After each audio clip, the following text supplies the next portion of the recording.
Hello, this is Jerritt Elliott, head volleyball coach at Texas. You're watching Third and Longhorn. Don't forget to click and subscribe. Hook 'em. What's up, everybody? Welcome back to another special interview edition of Third and Longhorn. Today, we have an extremely distinguished guest who I know all of us were excited to have on here. He's our first non-football guest, but I feel like he needs no introduction.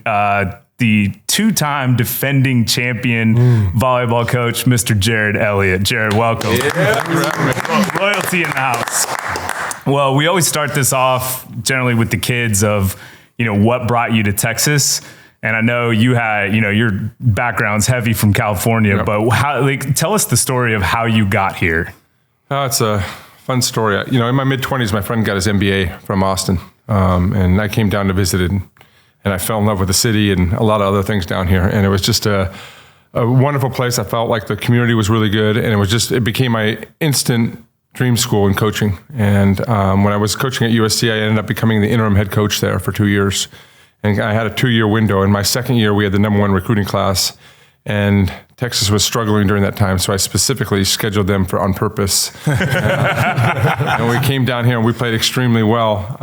And then that following year, that job opened up and they called me, and I was able to come down here and be a part of it.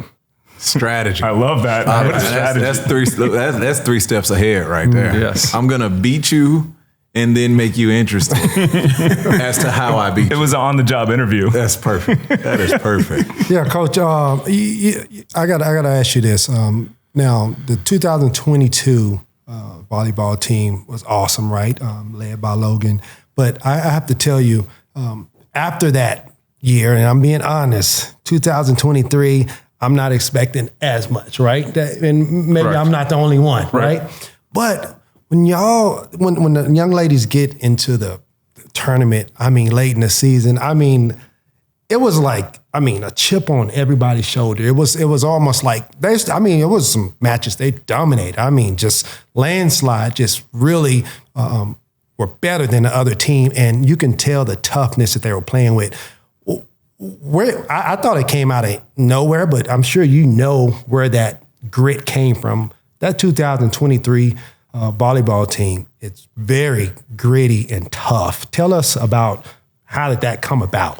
Yeah, it was an interesting process. We had obviously a lot of players returning, but we lost some huge, player of the year with Logan and Zoe, our great libero, and Sage, our setter. And, we had, obviously, we always have a lot of talent on our program, but this time it was different. We had a freshman setter that we had to rely on, which was going to take some time, and there were some growing pains with that. And we had Asia O'Neal, who was arguably the best middle blocker in the country, but big time.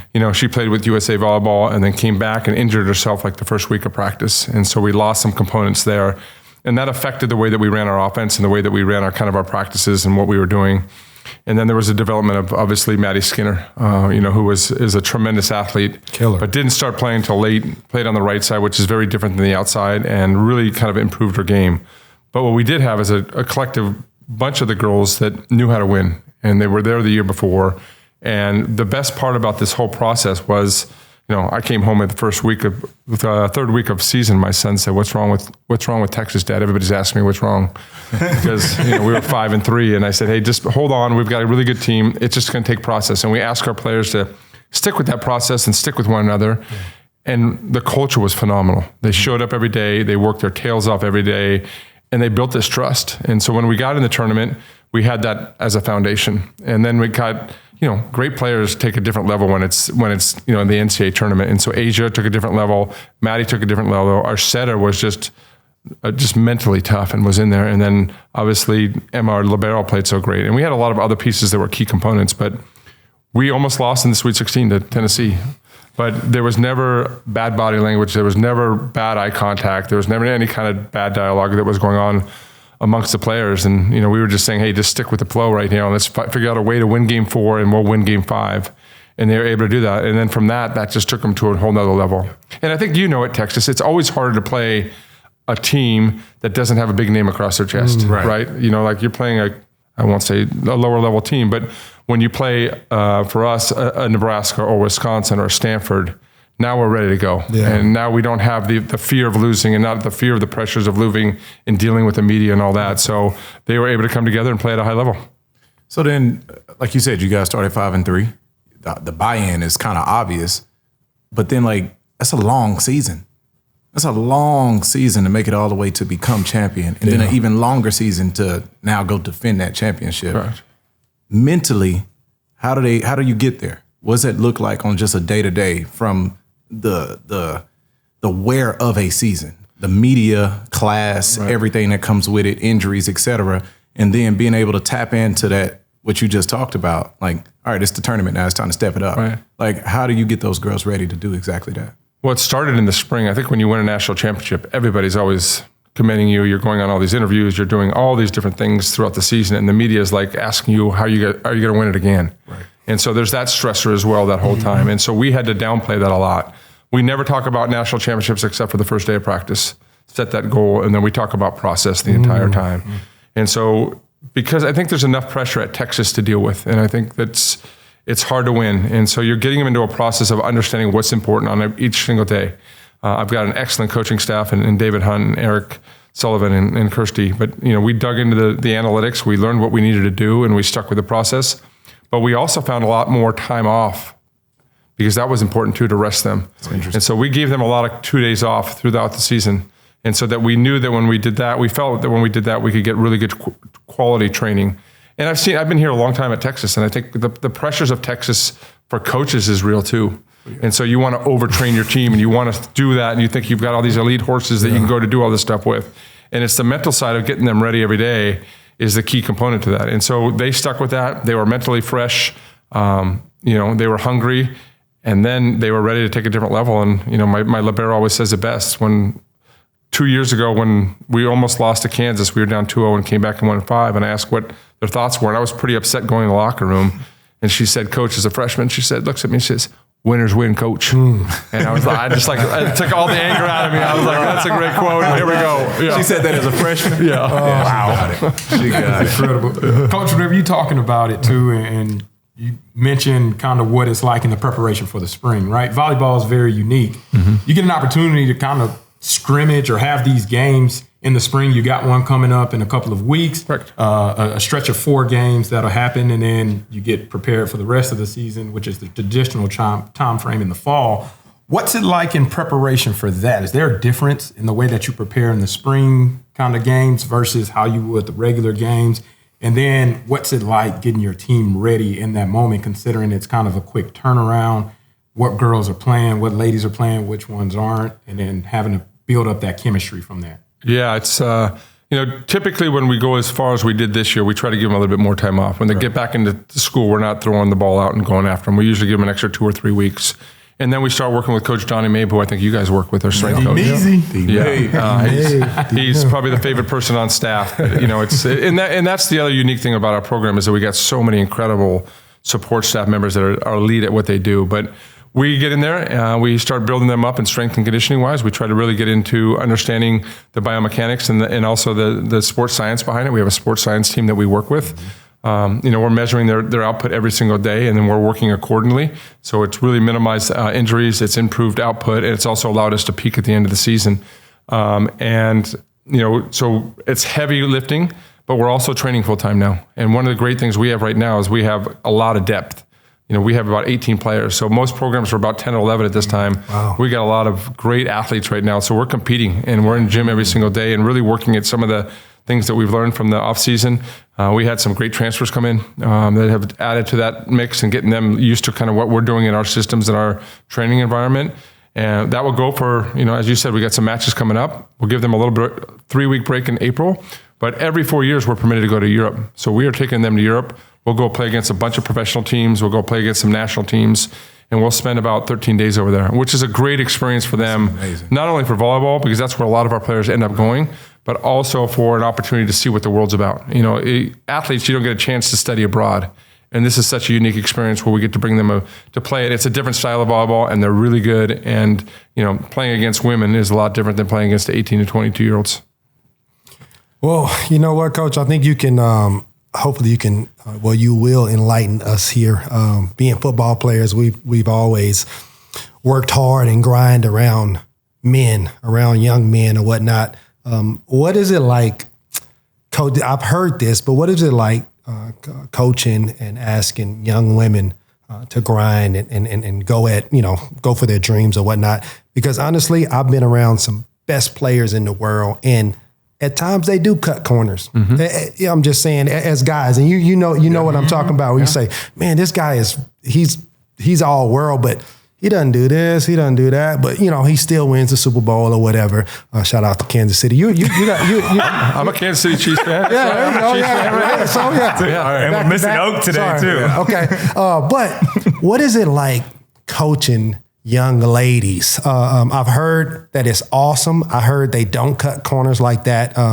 But enlighten us on coaching young women. Yeah, I think it's an incredible experience for me. It's been that whole time. I think I look at everything like a business model, right? And what generations are coming through. This generation is completely different than it was in the early 2000s in terms of how we handle them. But I think the unique thing is that, there's always the alpha male that always kind of steps up and kind of leads the pack. You have leaders in women's volleyball, but they also follow in packs. Mm-hmm. And so it's really unique. And then when you get women to be able to support one another and cheer each other on, it really creates this bond. Because guys do that naturally. Yeah. And you two can fight in the middle of practice, but you guys can go out and have a beer afterwards and be fine, right? Like, that doesn't really happen in women's volleyball. So you got to create this unique bond about them. But we spend a lot of time on culture. We have a great diversity in our program that we've always talked about, what's been really important to me. But no judgment is a big thing for that. Honest communication, and then dealing with conflict. And that takes a lot of time and effort to do that. But do we have players that cut corners? Yeah, it happens at times. But when they're feeling the pressure of the greatness in front of them, and you have great leaders like Asia O'Neal or Logan Eggleston or Maddie Skinner, those guys, they're able to influence them. And so within our program, most of the times when you're a senior in a program on a college team, you're not dealing with the freshmen. But our people, they're taking them out to coffee, they're spending time with them, they're inviting them over to the house, they're going to church together, they're doing all the things that they need to do to be that leadership and create that kind of unity. So they're not forced to follow, but they want to follow and they want to be in that situation. So you get a really good work ethic that comes with that. So then talk to me about that then, because you said earlier that we have about 18 players on roster as compared to most programs that are having about 10 or 11. And then some of those are transfers in, but it sounds like the culture is one of the stickiest parts that's aiding towards the success. How do you continuously build that culture with new faces around? And then from a character standpoint versus just talent, how are you determining who gets the opportunity to come play for Texas now? Yeah, you've been so consistent with that, Coach. I got to give you that. Yeah, big time. It's been an amazing run, but it's also I lose a lot of sleep on it. I don't sleep very much. I'm always worried about, I guess coaching is very cruel in a way that if you're not winning, you're trying to win, right? And then when you win and you create a standard, then you got to live up to that standard. And so for our standard now, it's Final Fours and national championships. So I'm always very fearful of losing that opportunity, and it doesn't take much, right? You get a couple bad apples, you get coaching changes, you lose the culture of your team. So we've really dove into that as a coaching staff, and I think everybody wants to have a mentor or a leader behind them, and I think that's really important. And I think they want, young women have gone through so much, and we all were raised with different parents, and we have different backgrounds. So we had to create a culture based on what our program is about and the standards of how we communicate and how we go about that. And so I would say that I lost my mom in 1999, and her last words to me were, "Good people love people." Mm-hmm. And so we've tried to run our program after that. We have a very straight three keys in terms of what our program is about. It's people, discipline, and excellence. And we spend a lot of time on the people side. So we're spending time, we have players over, we know what's going on in their lives, and we can motivate them. And then obviously with starting roles and all that, gets where it gets a little sticky and hard. Mm-hmm. But I believe that it's really important to communicate and be honest with them. And so our staff's doing that. I'm involving parents now even a little bit more, which sounds a little bit crazy, but that's an interesting take there, right? Yeah. But if I have happy parents and they know what I'm doing, and we're trying to do that for their daughters, they can understand the process. Right. And because a lot of young people at this age had never failed. Everything they've done is school, friends, family, and club volleyball, and that's all they know. Yeah. And so they've never been in a situation where you guys went down and played some pickup hoops and we're getting in a fight after the game. Like, they've never been in some situations where it's been the conflict. And as a parent, you always want to protect your kid. Right. But you want your kids to fail too. You need your kids to fail to be successful. Right. So we're trying to explain that process to them. We're trying to explain the grind to them. We're trying to explain timelines and what they need to go through, and trying to keep them in a position where they're healthy. And then when I have the parents and the athletes on the same page, it makes it a lot easier for our culture to be a part of it, because they're not bitching in the crowd. Our kids aren't bitching to each other. Right. Kids aren't going to the parents and doing that. So they've really protected that. And this group takes a lot of pride in what we have. And that's where the key is, right? This is family. You don't talk about your wife a certain way in front of your friends or your family members. The same thing that we're trying to get with our players is they protect them and they look after one another. So for the folks that are wondering, Derrick had to jump out for an appointment, but we wanted to keep this thing rolling. So let's get back to it. Go ahead, Fozzy. Yeah, Coach. So the unique approach that you talked about mentioning, having meetings with the parents and those young women, you've had some high profile parents be a part of your team, whether it was in the past, currently, or in the future. I know you can't necessarily talk about the future, right. But there are some high profile parents that you've had to deal with. Yeah. Has that been a distraction for your team or you? Has that been a distraction in the crowd? And how have you kind of handled the interactions that you have with them from a private setting? Is it the same way that you would with any other parent kind of player, or is there kind of a different approach that you have to take there? No, I try to handle everybody the same. I think I think everybody wants to be treated a certain way with respect. And if you avoid that situation, then there's an issue there. I'll go back to Jermaine O'Neal. I'm a real high profile man, but I learned early on with the recruiting process and talking with him that his values are there. And, he actually helped me probably keep Asia at school. She redshirted her first year and it was super challenging. And we were talking probably every other week. And he's just a great father. He speaks the right words. He talks to her the right way. He loves her the right way. But he also wants her to grow up and be the strong person. And so when I have those type of people, we have another one coming in a couple of years, but same kind of values. They believe in terms of their daughter learning how to do it on their own. So high profile are usually, they've been through it a little bit more. They've been through the wars and they understand what their daughter's about to get into. So it's been actually easier in that process. Well, I think the one thing there's a lot of things I respect about how you run your program, but I like it feels like a business and you run it like a business person to me. And I think you empower the right people. And I think you do a lot of things that make everyone else feel like they're involved. And I think it shows on the team. But has that helped you as this culture of college athletics and NIL is shifted in there to where there's business creeping in there now, and not just business, rebuilding a roster, building a team, the transfer portal, all these different things. I know those have been hot topics for you. Has that kind of business mentality helped you, or do you think it's contributed to y'all's success? Yeah, 100%. I think, if you talk to any business leader, times change and you've got to keep up with the times. So you can't stay in that same kind of window of what you think is right. And I think, the best thing for me is that I've aged and I've become a lot more obviously comfortable in my own shoes, in my own brain, in my own person.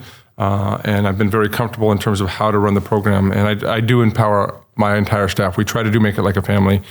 And now I've kind of become almost more of a CEO. I've have 2 head coaches, and David Hunt, who came over from Pepperdine, was the man head coach and with the Olympic team. And then we have obviously Eric Sullivan, who's been with me forever and gets called on every coaching job. He's going with the men's Olympic team this summer. And then we got now Kirsty, who's a young and upcoming coach that has a huge, bright future. But, the more that I allow them and do it, and I used to work with Pete Carroll at USC. Okay. And so I coached his daughter actually, and he would come to my practice and he's like, God, this is such a fascinating sport. And I would go and meet with him and I said, hey, can I come and watch football practice? Can I understand what you're doing in the war room and all this? So I would go to his practices all the time. And what I learned is there's an offensive coordinator and there's a defensive coordinator and the way you run that. So I do the same thing.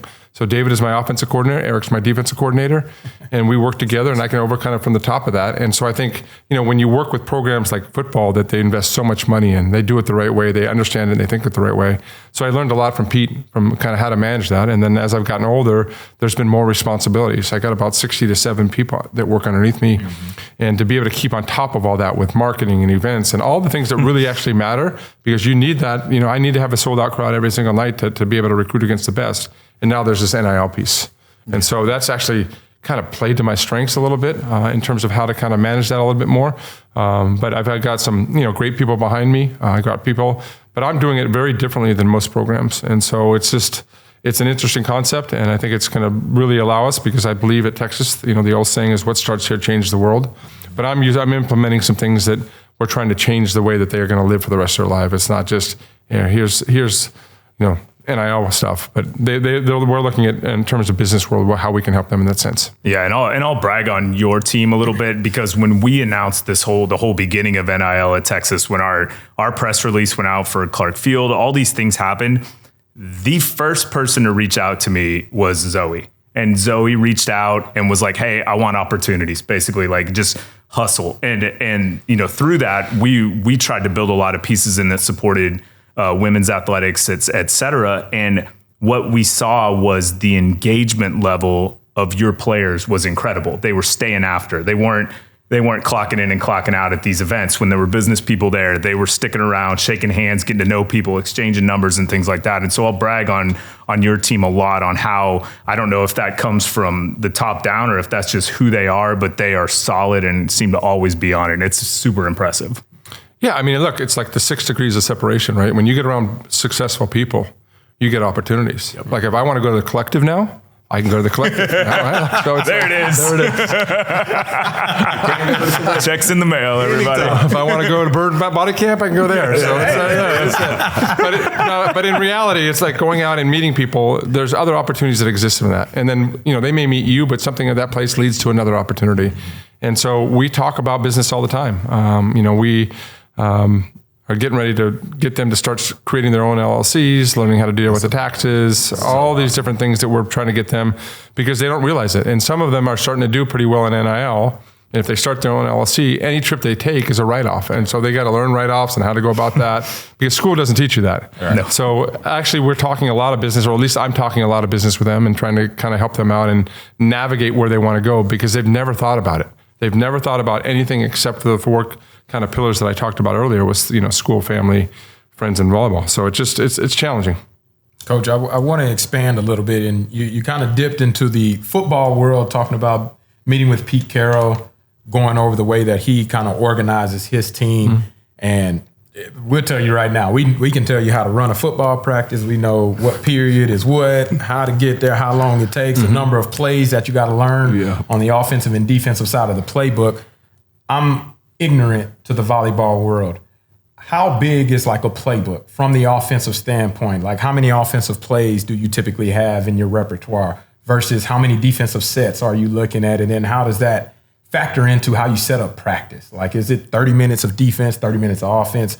I'm just curious on that standpoint, since there's nobody better than the back-to-back national champion. Yeah, well, to teach us. It's very different than football. I think, you look at analytics as a big part. So a lot of you guys have seen Moneyball and how that is. The volleyball court is in the 9 zone, and every contact that we make is evaluated. So we're learning all kinds of data, and the difference between all the different drills that you guys do in football is more about all the different skill sets and different ways that the ball can balance or where you're dealing with. Right. So we study that endlessly. And so the skill sets in terms of what we're working on, yes, there's passing and digging and blocking, and we're going over that, but we're trying to replicate that a little bit more in live situations. Mm-hmm. I think if football coaches could go live every play, they would, but they can't with injuries, right? So it gives us that opportunity, but there's in system when you pass the ball to the net, and then there's out of system when balls are passed off the net. Mm-hmm. And typically over the years prior, a lot of the stuff was Japanese based, lots of skill instruction, lots of one-on-one. And then it's kind of evolved into more of the men's game. It's gotten so physical with these women. So you're teaching them the game and the mechanics of that and situational stuff. And so we spend a lot of time on different skill sets, but it's subliminal to them. They don't really know kind of what is really why we're doing these drills, but they're working on it to be able to kind of manage that. And then we have somebody statting every practice and going through it, and we're able to look at that at a high level. And David Hunt does a really good job with Eric to kind of break those skill sets down and really look at kind of those numbers and where we need to be focusing our game plan. You talked about that. You talked about, like, I loved how you said, you're at the top, you have your offensive coordinator, your defensive coordinator, but what I know to be true is whenever you find success, you usually find turnover there. How have you gotten that side of house to buy in, stay, and want to win with you? Yeah, I think I've been really blessed. I think, there's, Eric's now been with me for 16 years, my associate head coach. And, I think he was playing professionally all over the world. He had his family and was moving all the time, and he didn't want to do that. Gotcha. And I think he's also understands how much stress that I go through and gets to see what I deal. And so he can go home and hang out. No thanks. No thanks. But I think, I think, again, when you're in an environment where you enjoy and you can come and you can smile and be a part of that and not chase all these other things, David's now been with me for 2 years. We're hoping to keep him along for a couple more years. Right. But really, my whole staff, Donnie's been with me for, 18 years. My trainer has been with me. And so it really is a family. I mean, last year when we won, we were able to take them. We went all down to Mexico and celebrated for a week and had people serve on us and took care of them. And it was just a great experience. But that's so rare. Yes. That is rare. So rare. But they also feel responsible. Like they have set pieces where they make impact, right? There's a lot of times coaches don't get to do much, right? And so they feel like they have a big impact, and they're incredible people. They're incredible humans, and I'm just really blessed to. That's been probably the best part of my career is to been able to keep them around. Man, well, you did mention that in order to survive, you got to change with the times. Yeah, I'm hearing talks that there'll be a potential new arena going up. But I grew up in the era of Gregory being the Holy Grail. No question. So I want to know where you fall on. Tough questions on that topic. Gregory's legendary. I think it's super special. It's kind of like it's iconic, right? But as times change, you got to look at that, right? I do a lot of things that I present to the athletic department in terms of key performance indicators, standard operating procedures, also looking at ways to be able to look at profit and loss. And I think where you're seeing volleyball go right now is participation numbers, right. TV viewings. It's fun, right? Yeah, and so we're trying to grow the game. But the reality is we've got to become profitable, and we've got to look at those options and how to be able to do that, because that creates more opportunities for us. I think it creates an opportunity to grow that. We actually did. CDC said it, and I think 2 days ago. So now I can talk about it a little bit more. But it's special, and they're involving me of how to. We just had our first meeting 2 days ago, and so we looked at the arena. I'm like, it's too far spread out. We got to get on top of them. We got to make sure that the reach is there. Where are the bars? Like, where are people drinking? Where's the DJ going? Because you don't get to drink at Gregory, and I think it's I think that can be special, but it'll be basically the same model of what Moody is, just a lot smaller footprint. And I think we'll be selling that out from day one, and it'll be really unique. Oh, for sure. Yeah. And I think that's something that our viewers might not be as familiar with, for a lot of them that haven't been to any of the games at Gregory. And I stand by this, and I say it confidently. It is the best atmosphere there is on campus at Texas for a sporting event. Like, it is just that close space, the sound level, just the excitement. It's absolutely incredible. And I think for you guys, like, how do you, when you're planning something like that, how does that translate into a new building, or how do you build something like that when you say you're planning it? Well, I have a new marketing person that's incredible. Haley's been helping me out, but we're even trying to change now. Like, this year we got a DJ, but we're going to be bringing an MC in. We're talking about getting some scarves and getting some soccer chants kind of going, and trying to kind of evolve that a little bit more. But also it's the lighting aspect. Like at Gregory, we can't turn off the lights. We can't do any kind of lighting show. It's a gym. You got like a 27-inch TV in the big corner. You can't see anything, right? So it's hard to kind of follow the game in terms of what all the analytics and what happens and the evolution of where replay is going and the big screen. My wife took me to Pitbull last week, and they had this big screen behind Pitbull, and I was like, wait, we need that for a volleyball game, because the MC can be on that, charming out the crowd. And so I'm, with my crazy brain, I'm looking at all these different ways to have the event within the event, so people walk out of that going, this is incredible. Coach, you just need to have Pitbull there. Yeah, I do. I love Pitbull. Just bring Pitbull there. That's the game changer. I got another. You talked about some of the chants. My favorite chant of all time, obviously, you probably love hearing it too. Point Texas. Yep. You get that point, everybody is lit. And I got to say, this past national championship game, obviously you go, sweep Nebraska. I'm at my daughter's dance recital, and I had to sit in the back because I'm over there, just point Texas. So getting that atmosphere right definitely is going to be key. I love everything that you have brought, been here for over 20 years.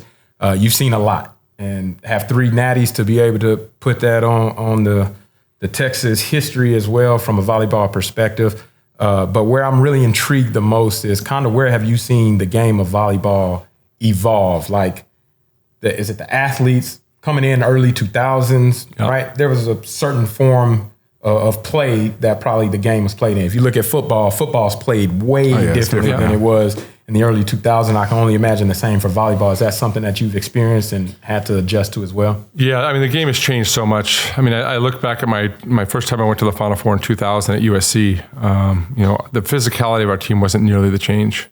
But also the diversity of the game has changed so much. We had one black player on our team, and there wasn't a lot of black people playing. And so it's become very common for black people now to play the game. And so you just got to introduce introduce us to the sport, Coach. Yes. We ain't know nothing about it. We just picked up on skiing, Coach. We're going to start skiing next.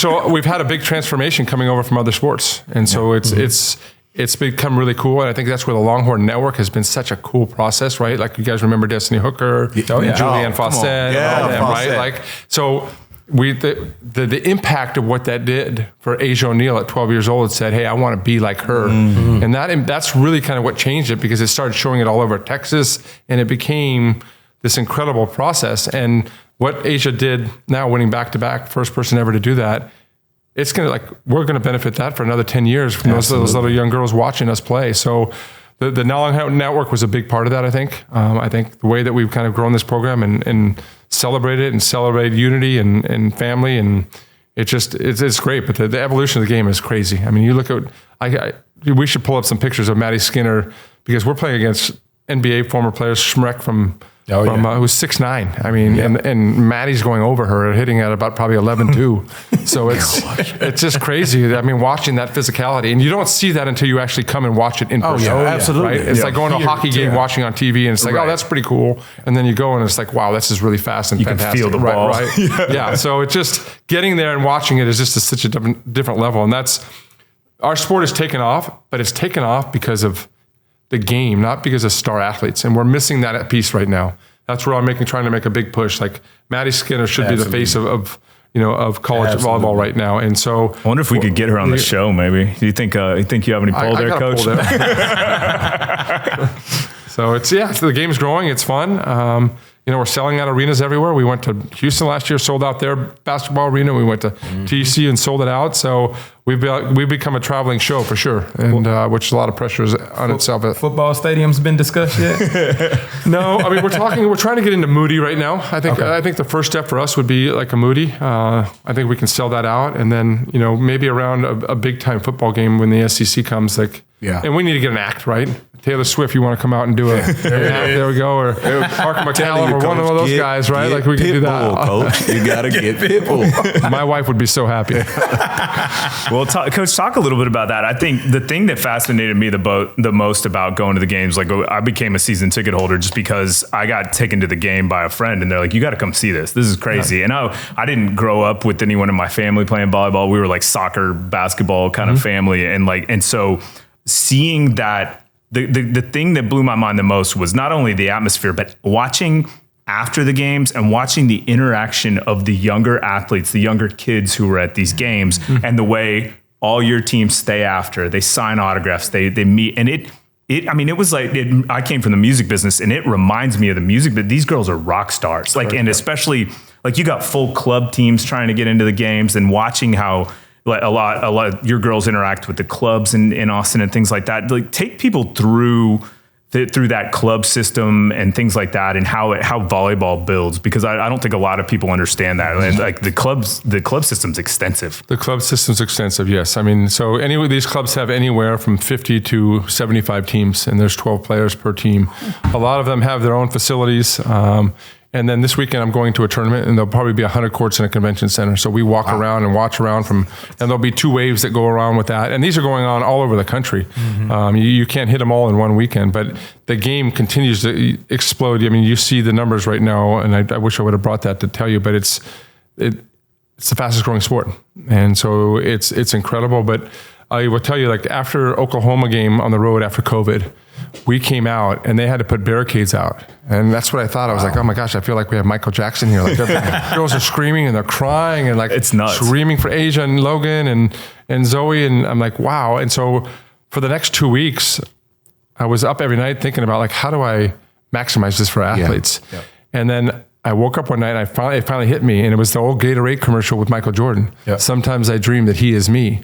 So we started something. Sometimes I dream that she is me. So we have this little thing that we're working with our team and how to give back to these young athletes. But it's also helped out with now women in the community of Austin wanting to be a part of our team, wanting to mentor our athletes. Yeah. And so we've been able to kind of go and share that vision with a lot of successful women to be able to do that. And that's where the mentor is happening and what we're trying to do. But we try to get our athletes, a couple of them went to school for Black History Month 2 days ago and read to a little elementary school. Kind of do that. I mean, I think it's always good to give back, because at Texas, you're spoiled, right? You have every resource that you have. You don't realize what you're going through. And to make sure that our players are humble and giving back to what they're doing, but also realizing what that does for them as a brand individually, what that does for them as growth, and understanding key life skills. But it's really transformed from not only me just thinking, how do my players give back, but more importantly, now involving other women that see themselves in a younger version of themselves. And it's so that whole She Is Me has really kind of helped us out in doing that. And I watched it because my niece started playing, and I remember I was somewhere, and I think it was Logan or somebody texted or called, and my niece was like, you know Logan? And I was like, oh yeah, she's coming to the event doing this and that. And just to watch that, she was like, do you think I can meet her? I was like, just come to a game. Like, you can just stay after and meet them. And I think that accessibility it adds even more. It makes that ticket that much more valuable, because you have that chance to interact with the team. And is that something you guys schedule out, or does that just happen? No, I mean, typically it used to be the standard, and then COVID came along, and then, it's still around. And so now we're very worried about, like, how do we get our players to interact? Because what ends up happening is, the cool thing about our sport is you can actually get around our athletes. So after the game, everybody comes down to the floor.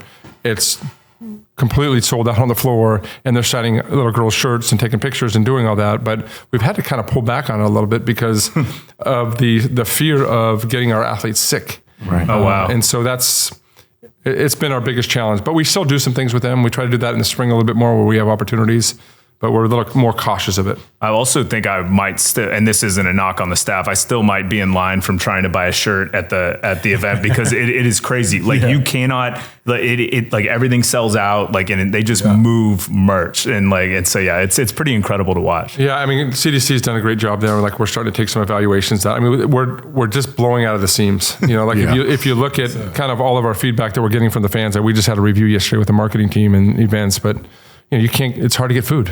Yeah. And it's hard to go to the bathroom. It's like, you don't have good problems. Yeah. Yes. These are good problems, Coach. These are growth problems. But we're trying now to actually do kind of European and put a big screen TV outside. And then if we sell out, fans can sit out there and, hopefully have a little mini Bevo Boulevard and have some food out there and opportunities for other fans to watch us play. Well, I know I'm definitely bringing my daughter to you. She's ready to go. She's 3, but we'll be coming. If I'm still coaching, then we got some issues. No. Hey, don't know why you give us 20 years of greatness, and then when my little girl's ready to go, you're like, I'm done. No. You should bring them by practice. Absolutely. We invite that all the time. That's great. They get to meet them, and it's just a fun little part that we like to give back. I'll take you up on that. Yeah. I am interested in something though, like hearing that you kind of had like a meeting of the minds relationship with Pete Carroll in the early 2000s. I thought that's brilliant, right? You can borrow from the success of others as they're doing it in their vertical and apply what you can to your own. It's very intelligent. Who do you have that relationship with here? Who do you kind of connect with and just share coaching notes and ideas with? Angela Kelly, the soccer coach, is probably my closest coach I've been with.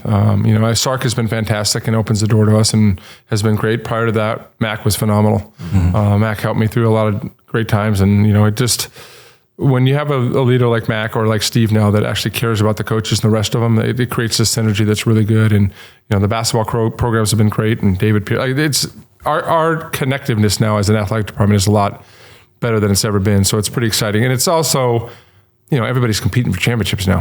So it makes there's some momentum going with all the coaches and the players. So it's great. We have all of our little side chats that we're pumping each other up as coaches too. I can kind of feel that. I've been around campus probably more frequently over the last year or two than I have been before. And I can say, compared to when I was on campus to now, it honestly feels like it's not like, football versus everybody or, basketball versus soccer. It's almost like there's this connection that's going amongst all the sports. obviously at the coaching level too, is where is this coming from at Texas? It feels like it's a great time to be at Texas right now. We do a coaches retreat every year, so we get to spend some time together and get to know each other. We have, obviously monthly head coaches meeting where we're staying in touch with each other, and then we have like a little text messaging group that we share text with and just kind of are part of that. And it's again, when you create relationships and you create that you care and people are behind you, it's a lot easier to do that. And I think all the coaches know the pressures that are going on with that. All right. At 21, we finished in the Elite Eight, and I looked at my wife. I'm like, we're the 15th best program in Texas this year. Mm-hmm. We went from being the one that was always at top, and now I'm the dog at the bottom. So we got to pick this up a little bit more. So, but that's what's great because we motivate each other, and we help each other, and we're there for each other. Is that spearheaded by CDC, the coaches kind of retreat, all of those things, or had that been going on whenever you first got here? Or was that something that broke out? The retreat has been with CDC. He started that. It's mandatory that all the coaches go. We kick and scream sometimes, but at the end of the day, when we get there, it's because it's amazing. It's hard to find 2 days that all the coaches can be there on the same schedule. And I think it's usually football is the one that has to suffer the most because Sark gets no days off, and that's like 2 out of his 5 days on the year that he gets off that he has to be there. So but it's been a great process. We do a lot of reviewing. We go through what we need to do and how we can support each other, and it's just an overlook and review of the season to celebrate. Well, Coach, as I think we ask a lot of the players when they've been on here. The football program over the years has, recently it's taken some steps forward towards that championship level culture, right? Mm-hmm. That's something you have, but you've also been through it where you were building towards that. What to you were the biggest differences in teams that were good versus the teams that are great? Player personnel. Like just having the right culture, the right leaders, everybody being in line and committed to what you're doing. Coaching is not always about having the perfect team. And so you've got to make sure that's where the recruiting process is so important in terms of finding that. And you can always have kind of one outlier that's been through some stuff, and you're trying to help them up as coaches. But if everybody's not swimming upstream, mm-hmm. it's challenging. And so I can feel that with football. Mm-hmm. You can see the unity. You can see how they sit with each other. You can see how they're interacting with all the other athletes. They're starting to get a lot of pride and feeling good about themselves, and they're actually doing it in the right way. And there was a period of time where they just thought they were good, and they. Oh, we know the period you're talking about. Yes, okay. Very familiar. Yeah, but that's Texas, right? You walk in, you think, oh, we're just going to go win this thing, because right? We're Texas. Right, and it's actually the opposite. You got to go to work, and so I think the way that he's done that, the way that his players talk to our players about, or the way that his players are talking about Sark, that he's doing a great job and the staff's doing a great job, and so it's pretty exciting to see. And I think his demeanor is very calm. We haven't seen that since Max days, right? He understands the stressors. He's been through the big time programs of what boosters and donors and all that going about. So he understands how to handle all that as well. And he's very process oriented, and I think he has a lot of confidence in his process, and it's fun to see.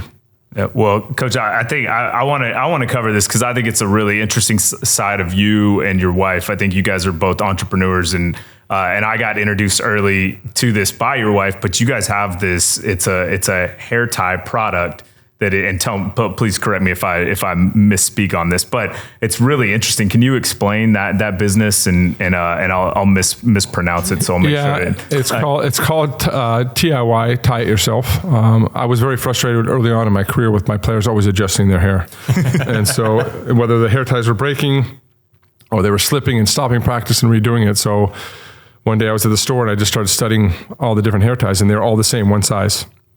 So I went to a friend at Nike and said, hey, I'm thinking about this idea. And he's like, go for it.